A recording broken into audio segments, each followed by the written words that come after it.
আল্লাহ সুবহানাহু ওয়া তাআলা কুরআনুল কারীমের এই আয়াতের ভিতরে ঘোষণা করেন, কুনতুম খায়রা উম্মাহ, তোমরা উত্তম জাতি, তোমরা শ্রেষ্ঠ জাতি। পৃথিবীর জমিনে আল্লাহ তাআলা আমাদেরকে শ্রেষ্ঠ জাতি হিসেবে সৃষ্টি করেছেন। জোরে বলেন আল্লাহু আকবার। উখরিজাত লিন-নাসি, আমাদেরকে আল্লাহ সুবহানাহু ওয়া তাআলা শ্রেষ্ঠ জাতি হিসেবে সৃষ্টি করার পরে বলেন, তোমাদেরকে মানুষের জন্য, মানব জাতির জন্য বের হওয়া লাগবে। সুবহানাল্লাহ। মানব জাতির জন্য বের হতে হবে। বের হয়ে কি করতে হবে? তা'মুরুনা বিল মা'রুফ, মানুষকে সৎ কাজের আদেশ দিতে হবে, ন্যায় কাজের আদেশ দিতে হবে, আদেশ করতে হবে, ন্যায় কাজের দিকে, সৎ কাজের দিকে মানুষকে আহ্বান করতে হবে, আমল করতে হবে। ওয়া তানহাউনা আনিল মুনকার, এবং মানুষকে, জাতিকে খারাপ কাজ থেকে, অন্যায় কাজ থেকে ফিরাতে হবে। ফিরানোর জন্য আপনাকে কাজ করতে হবে। পারবেন ইনশাআল্লাহ? আল্লাহ তৌফিক দান করুন বলি আমিন। আল্লাহ তাআলা প্রথমে বলছেন, আয়াতের দিকে লক্ষ্য করেন, আমাদেরকে আল্লাহ সুবহানাহু ওয়া তাআলা শ্রেষ্ঠ জাতি হিসাবে সৃষ্টি করলেন। এরপরে একই আয়াতে আল্লাহ বলছেন, তোমাদেরকে বের হতে হবে মানব জাতির জন্য। আল্লাহ আমাদেরকে শুধু হুদায় আমাদের নিজের জন্য আল্লাহ আমাদেরকে বানায় নাই, আল্লাহ মানব জাতির জন্য বানাইছে। মানব জাতির কল্যাণে আমাদেরকে কাজ করতে হবে। শুধু আপনার আছে, আপনি কোটিপতি, আপনার ঘর বাড়ি, আপনি ধনবান, সব কিছু আছে, আপনি শুধু খাইলেন, ঘুমালেন, নামাজ পড়লেন, পড়ে থাকলেন, আপনার কাজ শেষ নয়। আপনাকে কাজ করতে হবে। তা'মুরুনা বিল মা'রুফ ওয়া তানহাউনা আনিল মুনকার, মানুষকে সৎ কাজের আদেশ দিতে হবে আর অসৎ কাজ থেকে ফিরাতে হবে। এরপরে বলা হচ্ছে ওয়া তু'মিনুনা বিল্লাহ, আর আল্লাহর প্রতি বিশ্বাস স্থাপন করতে হবে। আল্লাহ আমাদেরকে যেভাবে আল্লাহর প্রতি বিশ্বাস স্থাপন করা দরকার, সেভাবে বিশ্বাস স্থাপনকারী হবার তৌফিক দান করুন বলি আমিন। এরপরে অন্য আয়াতে আল্লাহ তাআলা বলছেন, ওয়াল তাকুম মিনকুম উম্মাতুন ইয়াদউনা ইলাল খায়রি ওয়া ইয়ামুরুনা বিল মা'রুফি ওয়া ইয়ানহাউনা আনিল মুনকার। আল্লাহ তাআলা ঘোষণা করলেন, ওয়াল তাকুম মিনকুম উম্মাতুন ইয়াদউনা ইলাল খায়র, তোমাদের মধ্যে এমন একটা দল থাকা চাই, তোমাদের মধ্যে এমন একটা দল হোক যে দল মানুষকে কল্যাণের দিকে আহ্বান করবে। ইয়াদউনা ইলাল খায়র, সুবহানাল্লাহ। আল্লাহ তাআলা ঘোষণা করছেন যে আমাদের ভিতরে, মানব জাতির ভিতরে, মানুষের ভিতরে এমন একটা দল থাকা উচিত, বা দল হোক যে দল মানুষকে আল্লাহর দিকে আহ্বান করবে। কাজেই আমাদেরকে সেই দলে অন্তর্ভুক্ত হবার তৌফিক দান করুন, যে দল মানুষকে, নিজের পরে মানুষকে আল্লাহর দিকে আহ্বান করে, মানুষকে জান্নাতের দিকে আহ্বান করে, সেই দলের অন্তর্ভুক্ত হওয়ার আমাদের তৌফিক দান করুন বলি আমিন। এরপরে বলা হচ্ছে একই আয়াতে, ওই মানুষগুলো, ওই দলের অন্তর্ভুক্ত হওয়ার পরে মানুষকে সৎ কাজের আদেশ দিবে আর অসৎ কাজ থেকে ফিরাবে। এই সমস্ত মানুষগুলোর ব্যাপারে আল্লাহ সুবহানাহু ওয়া তাআলা বলছেন, ওয়া উলাইকা হুমুল মুফলিহুন। আল্লাহ তাআলা বলছেন, প্রথম যে আয়াতটি আমি পড়েছি ওই আয়াতে মানুষকে শ্রেষ্ঠ জাতি, ওই শ্রেষ্ঠ জাতিকে আল্লাহ বলেন যে তোমাদের ভিতর থেকে বের হতে হবে, মানুষের জন্য, জাতির জন্য তোমাদেরকে বের হতে হবে। আর বের হয়ে কি করতে হবে? সৎ কাজের আদেশ, অসৎ কাজ থেকে নিষেধ করা লাগবে, আর আল্লাহর উপরে পরিপূর্ণ বিশ্বাস স্থাপন করতে হবে। এর পরের আয়াত যেটা আমি তেলাওয়াত করছি, এই আয়াতেও ওই আয়াতের সাথে সামঞ্জস্য আছে। প্রথমে বলা হচ্ছে তোমাদের ভিতরে ওয়াল তাকুম মিনকুম উম্মাতুন ইয়াদউনা ইলাল খায়র, এমন একটা দল থাকা উচিত বা হোক তোমাদের মধ্যে এমন একটা দল, যে দল মানুষকে আল্লাহর দিকে আহ্বান করবে এবং তারা সৎ কাজের আদেশ দেবে, অসৎ কাজ থেকে মানুষকে ফিরাবে। আর এই সমস্ত মানুষগুলো হবে সফল কাম। ওয়া উলাইকা হুমুল মুফলিহুন। তাহলে আমরা যদি সফল হতে চাই, আমাদের কি আল্লাহর দিকে আহ্বানকারী দাঈ হতে হবে, পারবো ইনশাআল্লাহ। এই দাওয়াত দায়ী হওয়া রসুলের কাজ, নবীদের কাজ এবং মুসলিম উম্মার কাজ। এই কাজ যদি আমরা কোরআন এবং সুন্নাহর আলোকে করতে পারি, তাহলে আল্লাহ ঘোষণা করলেন তোমরা সফল কাম। তাহলে মানুষ চায় সফলতা অর্জন করার জন্য। এখন কিছু মানুষ মনে করে আমার বাড়ি আছে, আমার গাড়ি আছে, আমার দোকান আছে, আমার ব্যবসা আছে, কারো কাছ থেকে ভিক্ষা চাইতে হয় না আমার। ওরা মনে করে আমি সফল, আমাকে কেউ আক্রমণ করতে পারে না, আমি সমাজের সর্দার, আমি নেতা, আমি চেয়ারম্যান, আমি কমিশনার, আমি এমপি, আমি মন্ত্রী। এরা মনে করে সফল। না, এরা সফল হইতে পারে নাই। কিসের সফল? এই যে এমপি, মন্ত্রী, প্রধানমন্ত্রী বলেন, চেয়ারম্যান বলেন, এই পৃথিবীতে কচু পাতার উপরে পানি থাকলে এটার একটা গ্যারান্টি থাকে না? থাকে। এই যে এমপি, মন্ত্রী, প্রধানমন্ত্রী, চেয়ারম্যান বলেন, নেতা কেতা যা বলেন, তাদের সম্মানের, তাদের ইজ্জতের কোনো গ্যারান্টি বাংলার জমিনে নাই। কেন নাই?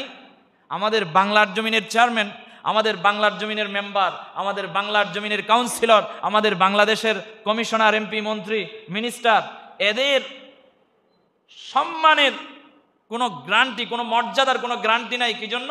তারা কোরআন এবং সুন্নাহর আদলে তাদের মন্ত্রিত্ব পরিচালনা করে না। এজন্য এদিকে আমি যেতে চাই না। এবার আসুন, আল্লাহ সুবহানাহু ওয়া তাআলার প্যারা হাবিব সাল্লাল্লাহু আলাইহি ওয়াসাল্লাম ঘোষণা করেন, আলা কুল্লুকুম রাইন ওয়া কুল্লুকুম মাসউলুন আন রাইয়াতিহি। আল্লাহর প্যারা হাবিব সাল্লাল্লাহু আলাইহি ওয়াসাল্লাম ঘোষণা করছেন, সাবধান, তোমরা দায়িত্বশীল, তোমাদের প্রত্যেকের যে যার দায়িত্ব, সে দায়িত্ব সম্পর্কে তোমরা সাবধান হয়ে যাও, সতর্কতা অবলম্বন করো। কেননা তোমরা এই দায়িত্ব সম্পর্কে আল্লাহর কাছে এই দায়িত্ব সম্পর্কে আল্লাহর কাছে জবাব দিতে হবে। তোমাদেরকে প্রশ্ন করা হবে, তোমাদেরকে এই দায়িত্ব আমি দিয়েছিলাম দুনিয়াতে, এই দায়িত্বগুলো তুমি যথাযথভাবে আদায় করছো কিনা। জোরে বলেন না সুবহানাল্লাহ। আপনার পরিবার, আল্লাহ আপনাকে পরিবার দিয়েছে, এই পরিবারের দায়িত্ব আপনি কতটুকু পালন করছেন? আল্লাহ আপনাকে সমাজের দায়িত্ব দিয়েছে, সমাজের দায়িত্ব আপনি কতটুকু পালন করেছেন? আপনি একটা ব্যবসার মালিক ছিলেন, এই ব্যবসা পরিচালনা করবার জন্য আল্লাহ আপনাকে সেখানকার আমির বানিয়েছিলেন, প্রতিষ্ঠাতা পরিচালক বানিয়েছিলেন। আপনি কতটুকু দায়িত্ব পালন করেছেন? কতটুকু কর্মচারীদের হক আদায় করেছেন? আপনাকে 4-5টা সন্তান দিয়েছিল আল্লাহ, এই সন্তানদের অধিকার কতটুকু প্রতিষ্ঠা করেছেন? তাদেরকে আপনি দাওয়াত কতটুকু দিয়েছেন? আপনার অধীনস্থ অনেক মানুষ ছিল, আপনি তাদের কাছে কি দাওয়াত পৌঁছিয়েছিলেন? এ সম্পর্কে আপনি জিজ্ঞাসিত হবেন, আপনাকে জিজ্ঞাসা করা হবে। তখন কোথায় যাবেন? আপনার অবহেলা, দুনিয়াতে পার পেয়েছেন কিন্তু পরকালে পার পাওয়ার কোনো সুযোগ নাই। এজন্য আমার বন্ধুগণ, হযরত লুকমান আলাইহিস সালাম ওনার সন্তানকে ডাক মেরে দাওয়াত দিতেন, ইয়া বুনাইয়া, ও আমার প্রিয় বৎস, ও আমার কলিজার ধন। এভাবে ডাক মেরে বলতেন। এই যে আমরাও মারি না, ও আমার কলিজার ধন, ও আমার খোকা, ও আমার বাবু, এভাবে ডাক মারি না। হযরত লুকমান আলাইহিস সালামের ঘটনা, হযরত লুকমান আলাইহিস সালাম কিভাবে সন্তানদেরকে দাওয়াত দিতেন, এগুলো আল্লাহ কোরআনে তুলে দিয়েছেন। শিরিক না করার কথা, নামাজ পড়ার কথা, বেনামাজি না হওয়ার কথা, এই সমস্ত কথাগুলো লুকমান আলাইহিস সালাম তার সন্তানকে কিভাবে দাওয়াত দিতেন? ও কুখা, ও আমার কলিজার ধন, এভাবে। এখন এই যে ছোট্ট বাচ্চাকে লুকমান আলাইহিস সালাম ডাক দিচ্ছেন, হে আমার প্রিয় বৎস, ও আমার কলিজার ধন, কলিজার টুকরা, মনে হবে যে ছোট্ট একটা বাচ্চাকে ডাক দিলেন। কিন্তু লুকমান আলাইহিস সালাম যে নসিহতগুলো করতেছেন, মনে হবে যে এই মানুষটা যাকে হে বৎস, হে কলিজার ধন বলে ডাকলেন, এই মানুষটাকে যে নসিহতগুলো করছেন, মনে হবে যে আরো কয়েকটা কুখার বাপসে। এরকম না? এই যে আমাদের দেশে কিছু বাবা আছে না, বলে যে ও কুখা এদিকে আয়, কিন্তু সেই কুকা কয়েকটা কুকার বাপ।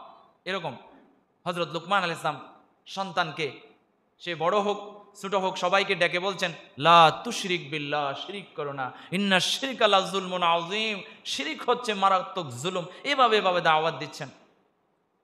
তো সুতরাং প্রিয় হাজরিন, আপনি আর আমি কি আমার সন্তানদেরকে, আপনার সন্তানদেরকে আপনি ডেকে একটু নামাজের দাওয়াত, ডেকে একটু ভালোভাবে চলার দাওয়াত, পোশাক পরিচ্ছদ কেমন হবে সেই দাওয়াত, তার হাঁটা চলা কেমন হবে, মুরব্বীদের সাথে আচরণ কেমন হবে, মায়ের সাথে আচরণ কেমন হবে, ফুফির সাথে আচরণ কেমন হবে, খালুর সাথে কেমন আচরণ হবে, খালার সাথে কেমন আচরণ হবে, প্রতিবেশীর সাথে কেমন আচরণ হবে, এই দাওয়াতগুলোকে আমরা পৌঁছাইতে পারছি না। আপনার সবসময় টেনশন, দৌড়াদৌড়ি করে এসে আপনি ঘরে গেলেন, আপনার স্ত্রী ঠিকঠাক বাদ দিলে দিল, না দিলে নাই, নিজের মতো কে চলে আসছেন। আপনার সন্তানটাকে আপনি কতটুকু দাওয়াত দিলেন, আপনার স্ত্রীকে আপনি কতটুকু দাওয়াত দিলেন। আপনার আর আমার কাজ হবে স্ত্রী, সন্তান, কন্যা সন্তান, পুত্র সন্তান সবাইকে নিয়ে একই দস্তরখানায় বসে খাওয়ার সময় আপনি আপনার প্লেট থেকে একটা গুস্তের টুকরা তুলে দেবেন বা একটা তরকারি তুলে দেবেন, তুলে দিয়ে আপনি আদর মাখা কণ্ঠে, বাবা এটা এভাবে করিও, এটা এমন করিও, প্রত্যেকদিন নামাজ পড়তে যাইও, যারা বেনামাজি তাদের সাথে তুমি আড্ডা দিও না, অসৎ সঙ্গ নিও না, এই সমস্ত ভালো ভালো নসিহতগুলো যখন আপনি আপনার পরিবারকে বসায়া, আপনার সন্তান সন্ততিদেরকে বসায়া যখন দাওয়াত প্রদান করবেন, আপনার পরিবারটা যখন দাওয়াতের অন্তর্ভুক্ত হয়ে যাবে, দাওয়াত পেয়ে যাবে, সুন্দর হয়ে যাবে, মার্জিত হয়ে যাবে, আপনার পরিবারকে দেখে দেখে আরেকটা পরিবার সংশোধন হয়ে যাবে। জোরে বলেন আল্লাহু আকবার। আপনি আগে আপনার নিজের পরিবারকে দাওয়াত দেন, আপনি নিজেও নামাজি হন, আপনার পরিবারকে নামাজি বানান, আপনার সন্তানগুলোকে ভালো করেন, ভালোভাবে তৈরি করেন। আপনি পরের সন্তান নিয়ে টানাটানি না করে নিজের সন্তানগুলোকে নিয়ে টানাটানি করেন। আগে অমুকের কথা তমুকের কথা না বলে নিজেকে নিয়ে কথা বলেন, নিজেকে নিয়ে প্রশ্ন করেন, নিজের ঘরে দাওয়াত প্রতিষ্ঠা করেন। এখন আপনার ঘরে দাওয়াত প্রতিষ্ঠা করেন নাই, আপনার জন্য তাবলীগ নাই। আপনার ঘরের আপনার স্ত্রী দাওয়াতের অন্তর্ভুক্ত নাই, আপনার সন্তান ডাকাত, আপনার সন্তান চোর হয়ে পড়ে আছে, আপনি দাওয়াত দিতে আসছেন ওই ময়মনসিংহ থেকে কক্সবাজারে, ওই ঢাকা থেকে এখানে, আপনার তাবলীগ করার প্রয়োজন নাই। আপনি তাবলীগ করবেন আগে আপনার পরিবারকে তাবলীগ করেন, পরিবারকে ঠিক করেন। আপনার পরিবার যতক্ষণ না ঠিক হচ্ছে, আপনাকে ঘর থেকে বের হওয়ার দরকার নাই। আমাদেরকে আল্লাহ সুবহানাহু ওয়া তাআলা সহিহটা বুঝার তৌফিক দান করুন বলি আমিন। প্রিয় হাজরিন, আল্লাহর রাসূল সাল্লাল্লাহু আলাইহি ওয়াসাল্লাম ঘোষণা করছেন, ক্বালা রাসূলুল্লাহি সাল্লাল্লাহু আলাইহি ওয়াসাল্লাম, মান রাআ মিনকুম মুনকারান ফালইউগাইয়িরহু বিয়াদিহি ফাইন লাম ইস্তাতি' ফাবিলিসানিহি ফাইন লাম ইস্তাতি' ফাবিকলবিহি ওয়া যালিকা আযআফুল ঈমান। আল্লাহ নবী সাল্লাল্লাহু আলাইহি ওয়াসাল্লাম বলেন, কোন অন্যায় যদি কোন মুসলিম উম্মার নরনারী দেখতে পায়, সর্বপ্রথম তার যদি সামর্থ্য থাকে, শক্তি থাকে, তাহলে তার হাত দ্বারা, বাহুবল দ্বারা সেটাকে নিয়ন্ত্রণ করবে। সুবহানাল্লাহ বলেন। আর যদি তার হাতের শক্তি না থাকে, বাহুবলের শক্তি না থাকে, তাহলে ফাইল্লাম ইয়াস্তাতি' ফাবিলিসানিহি, তার মুখের বক্তব্যের মাধ্যমে, ভাষার মাধ্যমে, কথার মাধ্যমে তার অন্যায় কাজ থেকে তাকে ফিরাবে। আর যদি সেই শক্তিও না থাকে, ফাইল্লাম ইয়াস্তাতি' ফাবিকলবিহি, সেটাকে অন্তর থেকে ঘৃণা করতে হবে। ওয়া যালিকা আযআফুল ঈমান, আর ওটা হচ্ছে সবচাইতে দুর্বল ঈমানদারের পরিচায়ক। আমার বন্ধুগণ, এখন আমাদের সামনে কত অন্যায় হয়, কত জঘন্য জঘন্য কাজ হয়, কত নিকৃষ্ট নিকৃষ্ট কাজ হয়, আমরা হাতেও বাধা দিতে পারি না, আবার মুখেও বাধা দিতে পারি না। আবার কিছু মানুষ আছে অন্তরে তো ঘৃণাও করে না, বরং সমালোচনা করে। জুড়ে বলেন নাউজুবিল্লাহ। এই সমালোচনার দাম নাই। আপনি যদি অন্তরে ঘৃণা করে, ঘৃণার মাধ্যমে প্রতিহত করতে চান, আপনাকে সমাজের মানুষ নিয়ে মশওয়ারা করে, আপনার একক শক্তি নাই, আপনাকে শক্তি তৈরি করতে হবে। আর যদি তৈরি করতে না পারেন, আপনি দুর্বল ইমানদারও না, ইমানদারের কাতারেও নাই আপনি। জুড়ে বলেন না নাউজুবিল্লাহ। সুতরাং প্রিয় হাজরিন, আমাদেরকে একটা হায়াত দিয়েছে, আমাদেরকে যৌবনকাল, বৃদ্ধকাল, এই যে লম্বা একটা সময় আল্লাহ আমাদেরকে দিয়েছে, এই সময় সম্পর্কে আমরা কিয়ামতের ময়দানে জিজ্ঞাসিত হব, আমরা কি করেছি এই দুনিয়াতে। এই সময়টা আমাদের চলে যাচ্ছে, যে 5টা সময় আসার আগে, উপস্থিত হওয়ার আগে আপনাকে এই 5টা সময়কে গুরুত্ব দিতে হবে। আল্লাহ রাসূল সাল্লাল্লাহু আলাইহি ওয়াসাল্লাম এক ব্যক্তিকে নসিহত পেশ করছেন। ক্বালা রাসূলুল্লাহি সাল্লাল্লাহু আলাইহি ওয়াসাল্লাম লিরাজুলিন ওয়া হুয়া ইয়াইযুহু, আল্লাহ রাসূল সাল্লাল্লাহু আলাইহি ওয়াসাল্লাম এক ব্যক্তিকে নসিহত করতেছেন, ইগতানিম খামসান আলা খামসিন, 5টা সময় উপস্থিত হওয়ার আগে 5টা বিষয়কে গুরুত্ব দিতে হবে। 1 নাম্বার হচ্ছে শাবাবাকা ক্বাবলা হারামিক। আল্লাহ তাআলা আপনাকে একটা যৌবনকাল দিলেন, এই যৌবনকাল শেষ হয়ে বৃদ্ধ হয়ে যাওয়ার আগেই আপনাকে এই যৌবনকালকে প্রাধান্য দিতে হবে, গুরুত্ব দিতে হবে। এই যৌবনকালে যদি আপনি কোরআন পড়েন, সবচাইতে বেশি কোরআন পড়নেওয়ালা হবেন। এই যৌবনকালে যদি আপনি কোরআনের দাওয়াত দেন, দ্বীনের দাওয়াত দেন, ইসলামের দাওয়াত দেন, সবচাইতে বড্ড দায়ী হিসাবে আপনি আল্লাহর কাছে প্রিয় হয়ে যাবেন। এই যৌবনকালে যদি আপনি সমাজ বিনির্মাণ করতে চান, সমাজের সৌন্দর্য ফিরায় আনতে চান, তাহলে আপনি সবচাইতে বেশি সুন্দর সমাজ সেবক হয়ে যাবেন। এই যৌবনকালে যদি আপনি ভালো একজন মানুষের বন্ধু হতে চান, তাহলে এর চাইতে বড় ভালো বন্ধু হওয়ার সুবর্ণ সুযোগ আর একটা নাই। প্রিয় হাজিরিন, এই যৌবনকাল আপনার চিরস্থায়ী নয়। আপনার দাদার দিকে তাকান, আপনার নানার দিকে তাকান, আপনার নানির দিকে তাকান। আপনার প্রতিবেশী অনেক মুরব্বী আছে, আপনার চাইতেও বেশি শক্তিশালী ছিল, আপনার চাইতেও বেশি সম্মানিত ছিল, কিন্তু আজকে তার যৌবন নাই বলে অনেক সময় কিছু মানুষ আছে তার দিকে ফিরেও তাকায় না। রাস্তা দিয়ে হেঁটে গেলে যুবক ভাইয়েরা সালামও দেয় না। এমন যুবক আমাদের সমাজে আছে না নাই? আছে। আমার বন্ধুগণ, 1 নাম্বার গেল আপনার যৌবনকাল, এটাকে হেফাজত করতে হবে। বার্ধক্য চলে আসার আগে এই যৌবনকালকে গুরুত্ব দিতে হবে। এরপরে আপনার ফারাগা কবালা শুগুলিক, আপনি যখন অবসর টাইম পান, এই অবসর টাইমটা শেষ হয়ে যাওয়ার আগে, এই অবসর টাইমটা ফুরিয়ে যাওয়ার আগে এই অবসর টাইমটাকে আপনাকে গুরুত্ব দিতে হবে।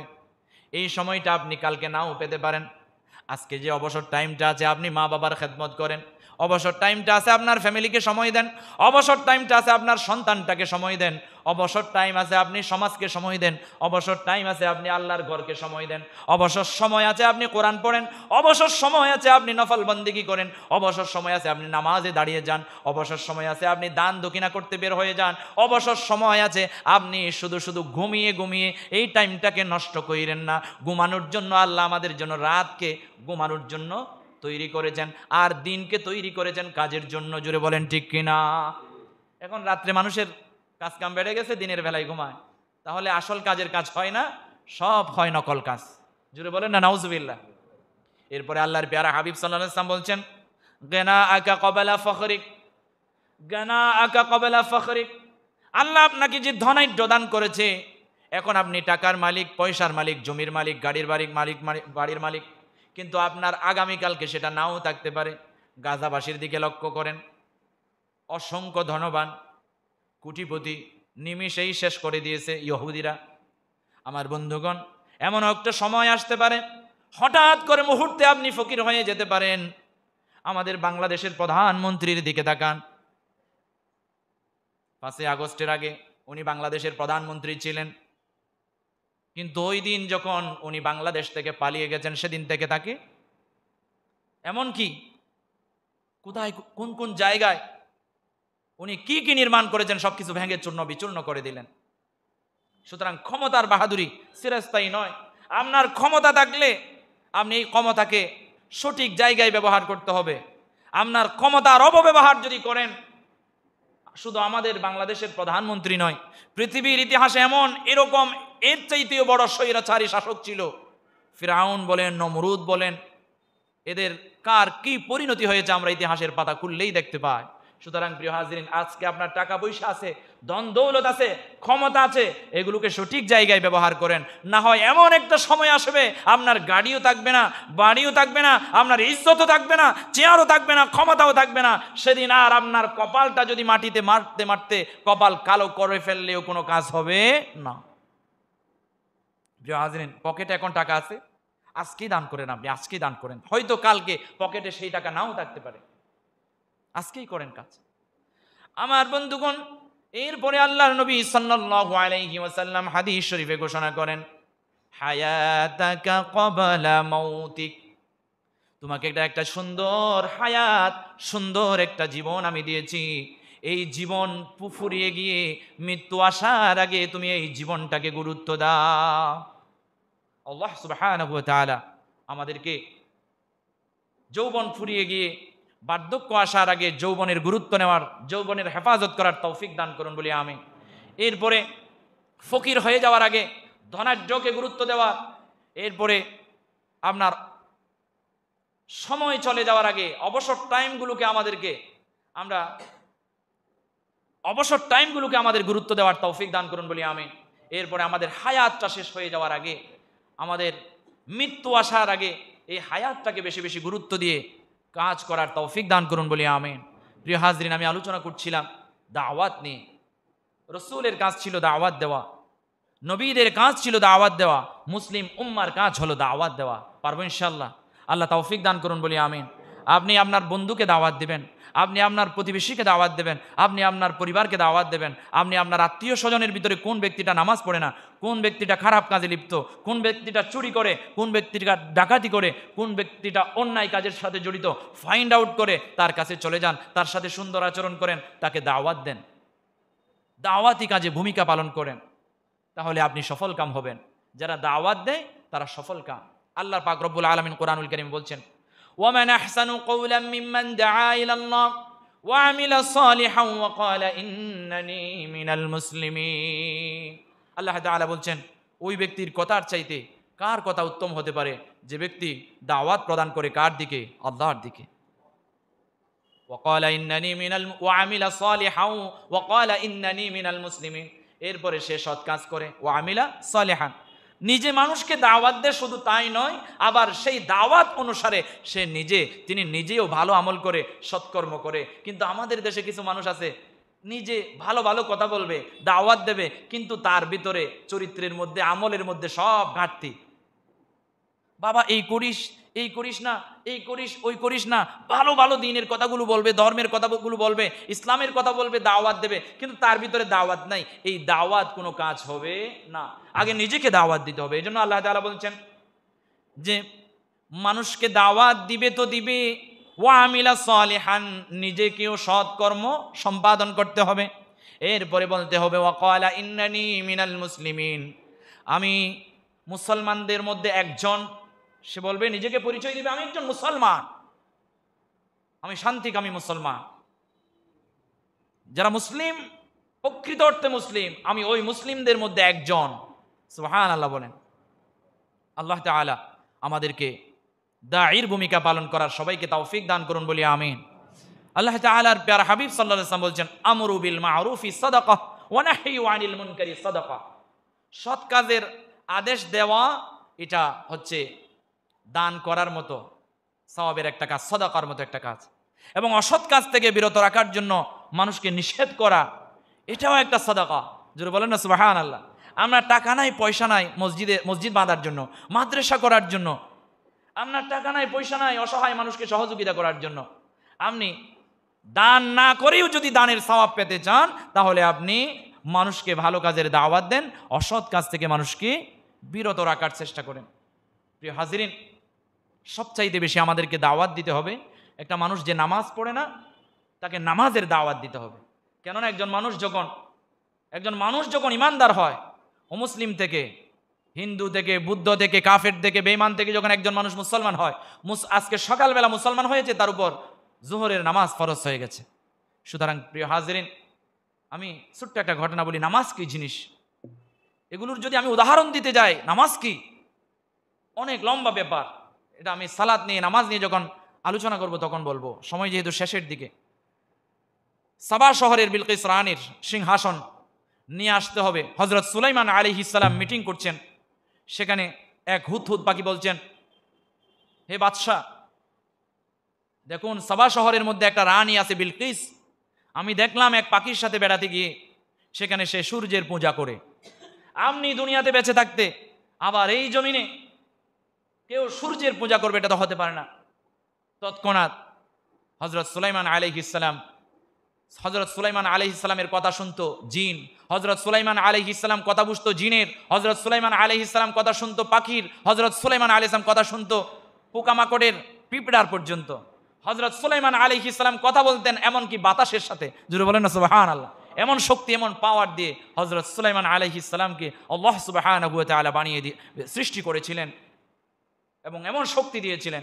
তখন একটা জিনকে জিজ্ঞাসা করলেন, দায়িত্ব দিচ্ছেন, তোমরা জিনদের মধ্যে তোমাদেরকে দায়িত্ব দেওয়া হবে যে বিলকিস রানীর সিংহাসন সাবা শহর থেকে হযরত সুলাইমান আলাইহিস সালাম যেখানে, সেখান থেকে প্রায় 500 কিলোমিটার, অনেক দূরের পথ, সেখান থেকে কতক্ষণে তুমি নিয়ে আসতে পারবা? একটা জিন উঠে বলল, এই অনুষ্ঠানটা সম্পন্ন হওয়ার আগে আমি নিয়ে আসবো। সুবহানাল্লাহ বলেন। 500 কিলোমিটার, 500 মাইল দূরত্বের একটা জায়গা থেকে বিলকিস রানী নয়, শুধু তার সিংহাসন সহ নিয়ে আসবে জিন। এমন শক্তি আল্লাহ জিনকে দিয়েছে, জোরে বলেন না সুবহানাল্লাহ। কিন্তু আবার মনে করেন না জিন আপনার চাইতে শক্তিশালী, না, আপনার চাইতে মোটেও শক্তিশালী নয়। সেটা তৎক্ষণাৎ প্রমাণিত হয়েছে যে আমি এতক্ষণ সময় আমি দিতে চাই না, এর আগে নিয়ে আসতে হবে। হযরত সুলাইমান আলাইহিস সালামের একজন আত্মীয়, সেটা হয়তো ফুফাতো ভাই কিংবা খালাতো ভাই, আসফ ইবনে বারখিয়া ওনার নাম ছিল। উনি বললেন তার ভিতরে কিতাবের ইলম ছিল। কিতাবের ইলম ওয়ালা একজন মানুষ বলছেন, জিন যদি বলে সে এই অনুষ্ঠান শেষ হওয়ার আগে সাবা শহর থেকে বিলকিস রানীর সিংহাসন সহ বিলকিস রানীকে নিয়ে আসবে, তাহলে আল্লাহ সুবহানাহু ওয়া তাআলা আমাকে কিতাবের ইলম দিয়েছে, আপনি চোখ বন্ধ করবেন আর চোখের পাতা খোলার সাথে সাথে বিলকিস রানীর সিংহাসন আপনার চোখের সামনে চলে আসবে। জুড়ে বলেন না সুবহানাল্লাহ। মানুষকে সেই শক্তি দিয়েছে আল্লাহ, তো কেমনে পারবেন? তৎক্ষণাৎ উনি একটু সময় নিলেন, বলেন যে আপনি চোখ বন্ধ করে রাখার আগে আমাকে একটু 2 রাকাত নামাজ পড়ার সুযোগ দেন। সুবহানাল্লাহ বলেন। 2 রাকাত নামাজ পড়ে আল্লাহর কাছে চাইলেন, আর এরপরে বললেন আপনারা সবাই চক্ষু বন্ধ করেন। চোখ খোলার সাথে সাথে 500 কিলোমিটারের দূরত্ব থেকে, সাবা শহর থেকে বিলকিস রানী সহ সিংহাসন সহ এখানে চলে আসছেন যে সুলাইমান আলাইহিস সালামের সামনে। জুড়ে বলেন আল্লাহু আকবার। সুতরাং প্রিয় হাজিরিন, নামাজের এত পাওয়ার, নামাজের এত শক্তি। আপনি নামাজ পড়বেন, নামাজের দাওয়াত দেবেন, আপনার ভিতরে সেই শক্তি আসবে। আল্লাহর কাছ থেকে যাহা চাইবেন তাহা আপনি পেয়ে যাবেন। জুড়ে বলেন আল্লাহু আকবার।